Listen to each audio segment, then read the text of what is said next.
Good morning everyone. How are you all? Hope you all are very well. I am again here with a new video and today's video topic is MS Access.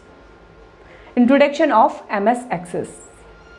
आज का जो topic है वो है MS Access. ये एक Microsoft office package का ही part है। जैसे कि आज तक हम पढ़ते आए हैं MS Word, MS Excel, MS PowerPoint, ऐसा ही ये पार्ट है, इसी का माइक्रोसॉफ्ट का पार्ट है, माइक्रोसॉफ्ट एप्लीकेशन का MS Access. MS Access introduction. MS Access is a database management system that is a part of Microsoft. It is used to store large amount of data in a organized and efficient manner. It allows you to create table, query and reports to manage our data.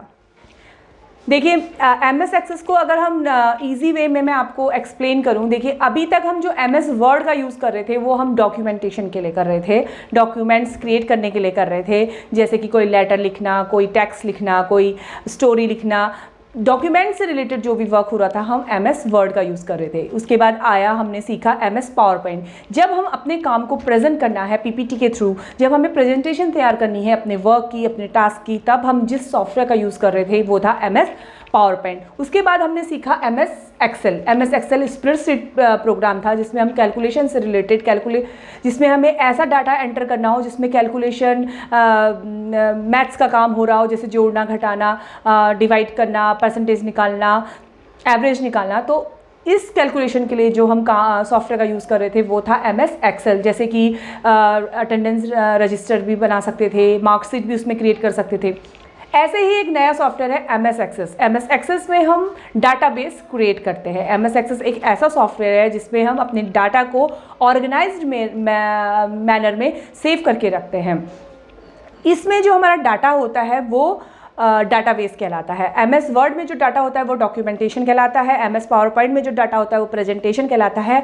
MS Excel में जो data होता है वो spreadsheet कहलाता है। और ऐसे ही MS access में जो डाटा होता है वो डाटाबेस कहलाता है। ईजी वे में मैं आपको समझाऊं तो MS एक्सेस में हम अपना टास्क, अपनी इंफॉर्मेशन, अपनी डाटा को टेबल के फॉर्म में सेव करते हैं और वो टेबल आपस में रिलेट करती है और वो ऑर्गेनाइज्ड डाटा होता है। इसका एक एग्जांपल है जैसे कि टेलीफोन डायरेक्टरी और स्टूडेंट अटेंडेंस रजिस्टर। जैसे कि टेलीफोन डायरेक्टरी में आपने देखा होगा डाटा सारा सिस्टम वाइज ऑर्गेनाइज्ड वे में होता है। ऑर्गेनाइज्ड वे को मैं बार बार इसलिए पॉइंट आउट कर रही हूँ कि आपको जैसे आपने पढ़ा है data is a collection of raw fact, data is a collection of raw material. Raw material का जो कलेक्शन होता है वो डाटा कहलाता है। लेकिन उस रॉ मटेरियल को अगर हम सिस्टमैटिक ढंग से सेव कर लें और उसका एक टेबल बना लें तो वो डाटाबेस कहलाता है। अब बात आई डाटाबेस की कि डाटाबेस है क्या। डाटाबेस क्या होता है? अपने डाटा को ऑर्गेनाइज तरीके से हम कहीं पर सेव कर लेते हैं और तो वो डाटाबेस कहलाता है। Database is a collection of organised information.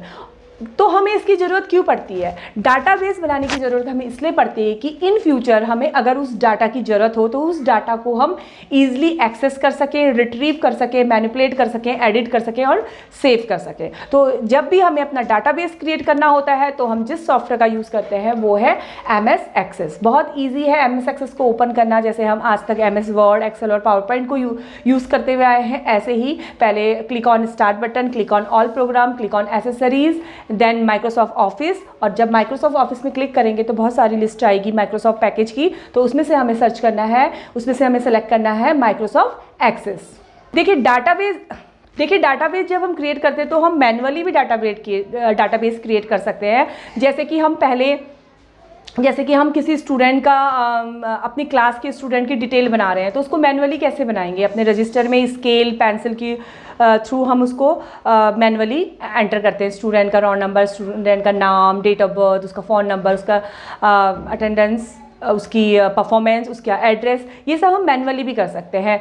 अगर ज़्यादा स्टूडेंट हो गए तो हमें मैन्युअली करने में भी दिक्कत होगी और उसको इन फ्यूचर एक्सेस करने में भी दिक्कत होगी। तो ऐसी दिक्कत ना आए इसलिए हम सॉफ्टवेयर का यूज़ करते हैं MS Access। देखिए MS Access के थ्रू अगर हम अपने स्टूडेंट्स का सपोज़ मैं एक क्लास की बात कर रही हूँ, क्लास के स्टूडेंट का डाटा मैं क्रिएट कर लेती हूँ। सपोज़ मेरी क्लास में 50 बच्चे हैं, 50 बच्चे का मैं एक डाटाबेस क्रिएट करती हूँ। डाटाबेस में जैसे मैंने ले लिया स्टूडेंट का रोल नंबर, स्टूडेंट का नाम, उसके फादर्स नेम, उसका मदर्स नेम, उसकी डेट ऑफ बर्थ, उसका मोबाइल नंबर, उसका एड्रेस, उसकी अटेंडेंस, ये सब। तो क्या होगा कि मैं एक्सेस में एक डाटाबेस क्रिएट करूँगी, एक फॉर्म क्रिएट करूँगी, उसमें ये सारे रिकॉर्ड्स रखूँगी और उसको सेव कर दूँगी। तो इन फ्यूचर क्या होगा, मैं उसको आसानी से एक्सेस कर सकती हूँ, उसको शॉर्ट कर सकती हूँ, उसको रिट्रीव कर सकती हूँ, है ना। उसमें बहुत सारे ऑप्शंस होते हैं कि पर्टिकुलर रिकॉर्ड को छांट के देखने के, और मैनुअली क्या करना पड़ेगा, पूरे रिकॉर्ड को एक एक करके आपको छांटना पड़ेगा। लेकिन अगर वही डाटाबेस अगर हम क्रिएट कर लेंगे एमएस एक्सेस में, तो हम उसमें बहुत सारे ऑप्शन होते हैं, उस ऑप्शन के थ्रू उस रिकॉर्ड को, पर्टिकुलर रिकॉर्ड को रिट्रीव कर सकते हैं, एक्सेस कर सकते हैं। इसीलिए डाटाबेस सॉफ्टवेयर एमएस एक्सेस का यूज़ होता है, ताकि हम अपने डाटाबेस को अच्छे से क्रिएट करके सेव करके रख सकें, और इसमें जो डाटा होता है, इंफॉर्मेशन होती है, वो आपस में रिलेट होती है। और इसका यूज़ इसलिए होता है कि फर्दर यूज़ हम उसका आसानी से कर सकें। तो ये था एक छोटा सा इंट्रोडक्शन एमएस एक्सेस का। आई होप आप सभी को समझ में आया होगा। Thank you.